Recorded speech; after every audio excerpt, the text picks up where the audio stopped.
The topic of this video is vector fields. So first thing we'll do is define what a vector field is. Let's say that in a vector field, a vector is associated with each point. Over the course of this video, we're going to look at 4 different examples of vector fields. Here's the first example. Here's a vector field in 2D. So the notation that we use for vector fields, often we write capital F and it will have a vector symbol over it to indicate that our output is going to be a vector. In this case, we know it's 2-dimensional because we can see that the input variables are x and y.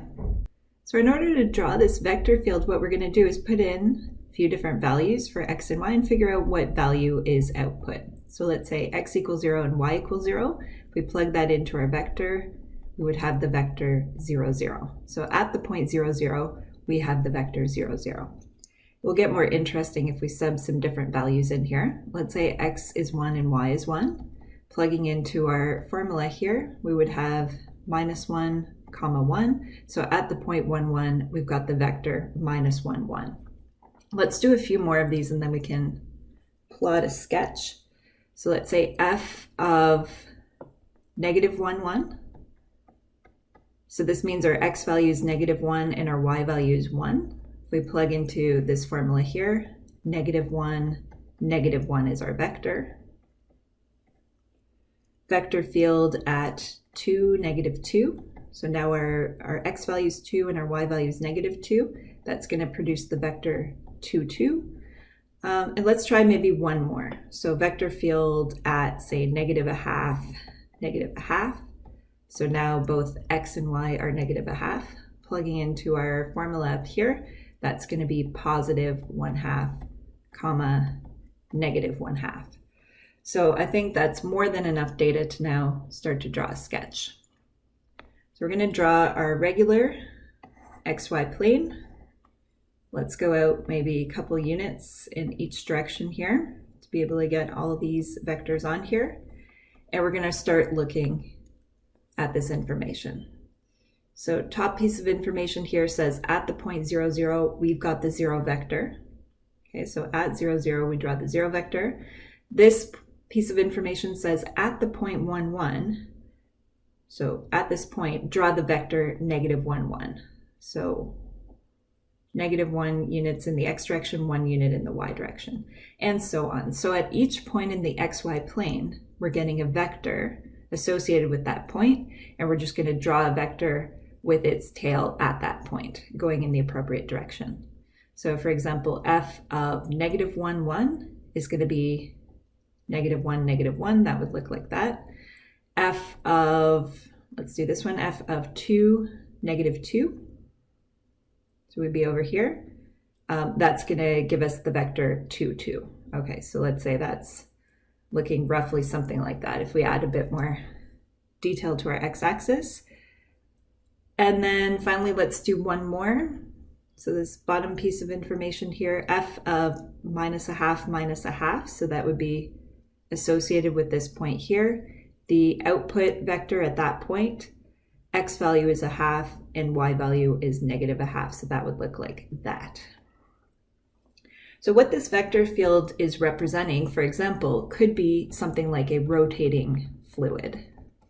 We'll talk more about fluid flow in one of our upcoming examples, but while we're still on the topic of this example, I wanted to show you just a slightly different notation that you might run into with vector fields. So sometimes this could be written as vector f of xy equals, now we might write this vector here using ij notation. So we could say -y times vector I plus x times vector j, where vector I and vector j are just our usual unit vectors in the x and y direction. So when you see this notation, it's just like saying this is our x component and that's our y component, just a different way of phrasing this vector here. Let's jump into a second example of a vector field. And this one will be familiar because we've seen something like this before in the course actually. Let's say we take any function. Here I'll just say x, y, z. Let's recall the gradient operation. So way back when we said the gradient could be written like this. We've got this del symbol here, so del f, And what del f represents, it's a vector, and in the components, we've got the partial derivatives of our function. So f sub x, f sub y, f sub z in the components.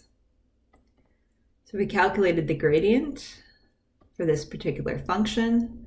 Partial of f with respect to x would be yz. Partial with respect to y would be xz, and then partial with respect to z would be xy. So it turns out that the gradient of f is a vector field for any function f. One really common example of a vector field is the idea of a fluid flow. So if we write our vector field vector capital F, we can think of our fluid flow as being represented by the density times the velocity. If you were in 2D, you might say your vector field at xy looks like your density times your velocity vector at the point xy, or if you were in 3D, you might say your vector field at point xyz looks like your density times your velocity vector at point xyz, but in either case, you're putting in the coordinates of a point, and what you're getting out is a vector that's representing the velocity of your fluid at that point times the density of the fluid. Let's talk about units here. This is the 2D case. This is the 3D case. Let's do 2D first. So in 2D, our density would be kilograms per meter squared, and then our velocity would be meters per second. So overall units of our vector field would be kilograms per meter second. And if we were doing this in 3D, the density would then be kilograms per meter cubed. Velocity still meter per second.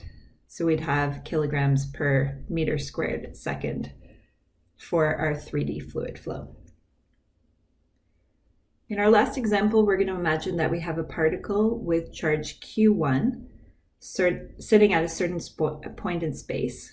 And when you see this vector here, you can think of that as just giving coordinates of a point, because you can think of this as x1, y1, z1. So sometimes in this context, rather than writing out coordinates of points a long way, rather than writing it usually in proper point notation like that, we might just represent it as a vector and then say vector x1, because it just simplifies the notation. So we got this particle with a known charge at a known location. So we can think about the electric field at a given point. So we might call our point, say, vector x0.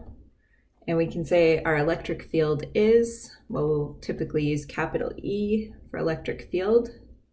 That's a vector field. And then we'll give the input being some point that we're interested in. So we'll write that in vector form. It's a point in 3D. The electric field is going to look like some constant, specifically 1 over 4 pi epsilon 0 times Q1 over the length squared of vector x1 minus vector x0 times a vector r hat, where we just need to describe what this vector r hat is. So let's say r hat is a unit vector from the point x1 to the point x0. So just breaking this down, the electric field then at any point is going to be a constant times whatever this charge Q1 is sitting at point x1. That's being divided by distance squared between our 2 points. And then what creates the vector is the fact that we've got this unit vector here going from x1 to x0. So let's see if we could draw just a rough picture of that. So you got this charged particle sitting somewhere. Let's say this is our point x1 right here. So to represent that, I'll just say we have this charge Q1 sitting right there. And then we can talk about any other point in space. So any point that we like, let's say this point here is our x0.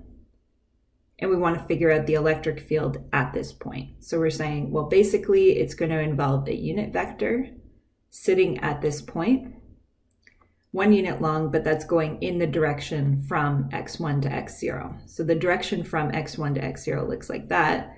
If we scale that down so that we're just creating a unit vector, then at this point we've got a vector that looks like that, let's say. And then that vector is being scaled by appropriate constants.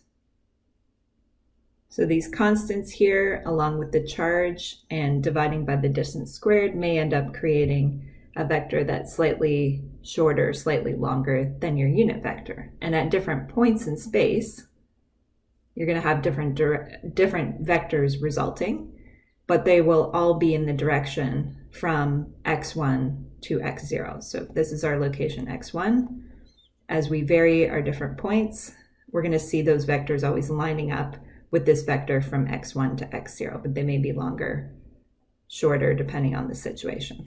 Because we see this distance squared in the denominator, what that tells us is that as we move away from our point, we're going to see shorter and shorter vectors. So if we were to draw an accurate sketch here, we'd have longer vectors closer to our location of our charged particle, and then as we move further away, we would see shorter vectors.